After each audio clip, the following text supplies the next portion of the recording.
and welcome to Coffee Talk Tuesday with me, Kelsey, and Town Crier Social, where we sit down each and every Tuesday to give you an insight on how to maximize your business on digital media. So today is one of our live versions, and you'll have to bear with me because I do have a little bit of the sniffles. 'Tis the season. But I want to talk about Instagram stories today. Because I think that it's a really, really fun aspect of Instagram, and I don't think everyone has quite caught on how to use it just yet. So I definitely think that it would be a fun thing to go over. And as always, we are huge here at Town Crier about analytics.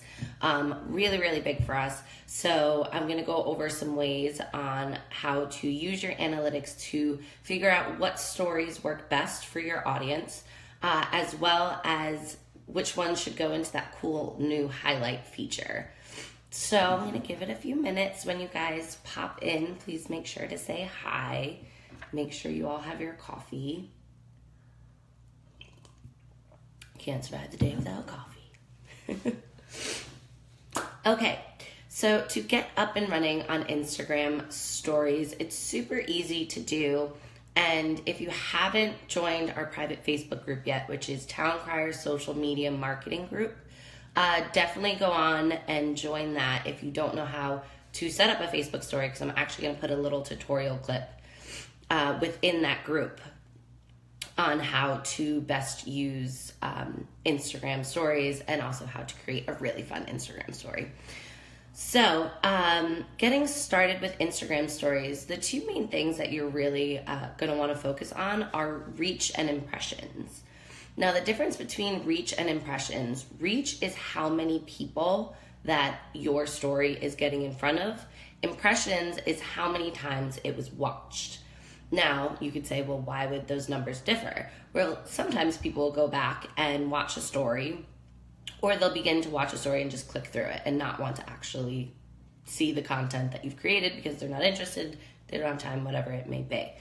So those are two really good metrics to take a look at when you're determining what you want to put on as a story and what works really good as a highlight. So if you go on your Instagram app, which on your phone, we all know Instagram is a mobile platform. You can see it on your desktop, but you don't have nearly as much capabilities as you do on your phone. So check out your phone, and on the top right, you'll see kind of a bar graph, and that's where your analytics will lie. So if you go in there and you scroll down about 3/4 of the page, you'll see an area that discusses stories. So when you click into that, you will see the initial reach and impressions that it comes up with, and you can choose to have your stories for the last 14 days, the last month, the last 2 months. You know, you can kind of customize it to see how many of the analytics that you actually want to analyze. So great ways to get your stories out there. One, to make sure that you're keeping consistent and you're creating some really great content, and you're constantly putting it out. Next is to use some of the features on stories like hashtags and geotags, because that's actually going to open up the amount of reach that you have when people search for those geotags or hashtags. You'll get grouped in with them, and if somebody has an interest in a certain location, they can watch it and you'll get grouped into that. So now you're opening yourself up to maybe an audience that you don't already have, and it's a great way to gain new followers. So definitely use things like hashtags and geofilters, and then see what other people who are talking about a specific topic that you're going to hashtag, see what they're doing and what works for them, and definitely try to incorporate that into your Instagram stories, so this way you can gain more followers. So when you're in that area of your analytics of the stories, it'll give you the initial reach, and then if you click on it, you'll see that it's highlighted in it's usually like a blue color. If you click on that, you have the option to change which one you want to see. So you can find reach, you can find impression, and then there's also sections for tap backs, tap forwards, and exits. Now, why are those important?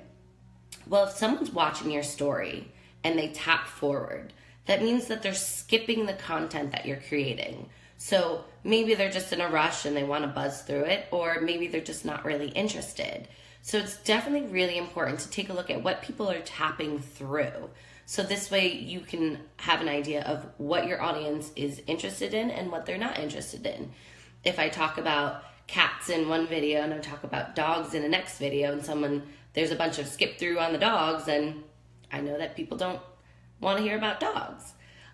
So definitely something to keep an eye on, but also keep in mind it's not totally telling that that's definitely not a topic that your audience doesn't want to hear about. It's very, very possible that maybe someone was just done looking at stories at the time and they just tapped through, or they were trying to get to a specific story.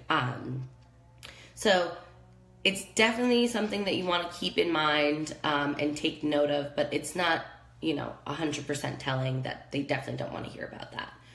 Now, tap backs, by the other hand, those are really great because that means someone was watching your story and either realized your story was almost done, or it went on to the next story and they felt like they wanted to watch it again. So when they hit tap back, they're now going to watch your whole story over again, which means they're interested in the content that you've created, or they thought that they missed something, or they just really enjoyed the story. Maybe you're in a great atmosphere, a really cool setting, wherever you may be or whatever you may be talking about. If you notice that a lot of people are tapping back on a specific story, that's definitely something you want to take note of, because that means people are interested in either wherever you were, whatever you're doing, or whatever you're talking about.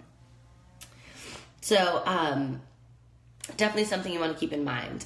In addition to that, there is the exit, and that's when someone is watching your story and they swipe down because they're just exiting out of watching stories. Like I said, that could be just because they don't have time to watch it anymore. They're not interested in watching it anymore, or they just really don't want to hear what you're talking about. Oh, minor little technical difficulty there. Sorry about that. So moving on, tap backs, tap forwards, and exits are 3 topics that you definitely want to keep an eye on. But in order to properly analyze those, you should definitely make sure that you are putting up stories that are consistent and coherent and sequential. So don't just put up, this is a coffee shop, this is a sandwich shop, this is the aquarium down on Main Street, unless you have a theme going where it's, a day off with Kelsey, and this is where I get my coffee, and this is where I go to get my lunch, and then I go and get, I go see the fishes or the fish show, things of that nature. If you have a reoccurring theme, that's great, but if you're just putting up random images, it's really hard for people to follow, and then they're more likely to not really watch your story because it just doesn't make sense to them.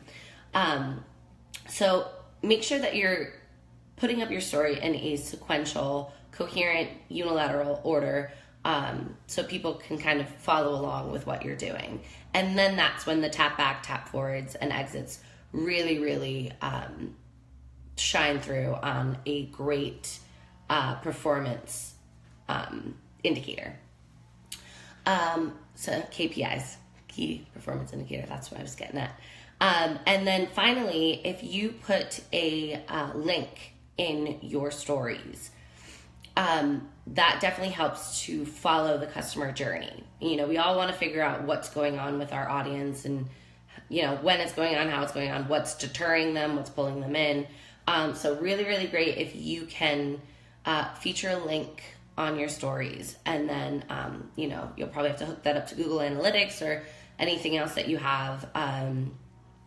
So this way, when people are clicking on it, you can see what pulled your potential consumer in, your audience, what pulled them in, what are they interested in learning more about, and then that goes into customer relationship management, where you are now being able to track who's interested in what, and then you can come around and reach out to them and start developing a relationship with them.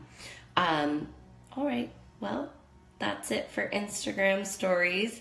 As I said, make sure that you guys tune in to our private Facebook group, which is Town Crier Social Media Marketing Group. Go ahead and join that, and we will put in a little video tidbit on how to make a really great story. And then I'll also be touching back on some of the points that I went over today on how to analyze your story. And then obviously any story that has done really, really phenomenal and has proven to be something that your customer base and your audience is interested in, you then want to repurpose that and use it as a highlight and have it up there. So now that you know that your audience is interested in this kind of topic, this kind of imagery, whatever it may be, you now permanently have it on your Instagram page for people to see when maybe they didn't see it within the 24 hours that the story was up for, but now they can come to your page and they can see it, and it stays there permanently until you decide to take it off. All right, guys, so don't forget to go join that group, Town Criers Social Media Marketing Group. As always, please give us a like, comment, and a share. Instagram, Twitter, Facebook, Town Crier Social. Thanks for hanging out again. Coffee Talk Tuesdays, Town Crier Social, and we'll see you next week on location. Have a great day, guys.